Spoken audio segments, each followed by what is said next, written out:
Baby, I'm back. Oh, Shumba Mazoka. What's that I say that? Ribo.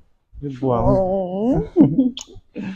Nasifaka naka wamashika muwe chingoloka sex dara mchintarisa ndikasoke rudo. Kusukurudo kapiteri nenzara wabika. Ndine nzara isike. Ai baba manchiro kwada zvifeka it's written all over your face like. Kuti chiko.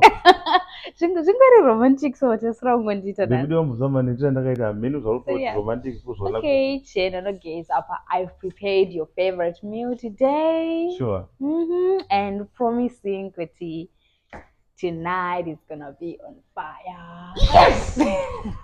Tonight? Yes. Yes! Come on. I love you. Serious? I want to click the chocolate. Click the chocolate. Wow. That's so sweet of you, my husband. I could turn to you. Like, just one day got to this work and get to but Jeje, ndinenye andinayo. Che. Ndaputsa laptop yangu. Aiwa nobasa aiwa ainobasa baby laptop ye. Serious? Mafeo ari munhu ngonikinda nongopiwa mamwe basa saka mabasa nditike imwe laptop isinokware wanokwara aiwa ndina don't worry my love no don't worry ndigeza ndi okay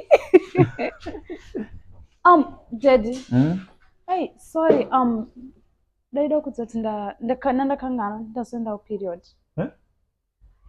what is it chimba what is it baby andina kuzvironga Daddy zvazongoitika what is it ndasenda period da laptop yangu ndipe chocolate yangu da laptop yangu aputsire laptop yangu do you know laptop hiyo yakadhura sei but shuma mata zvinabasa mama mafiles okubasa mu laptop yangu but shuma mata zvinabasa icho ndo ndandega da laptop yangu iyo kuputsa laptop yangu uchite ungochite you very careless ndogara ndikutaura kuti very careless mistake video shuma mata zvinabasa wana mama mafiles mama ane madeals emari ehombe but mata zvinabasa wana da laptop yangu jero munhu anenge muyanga agonobata zvakanaka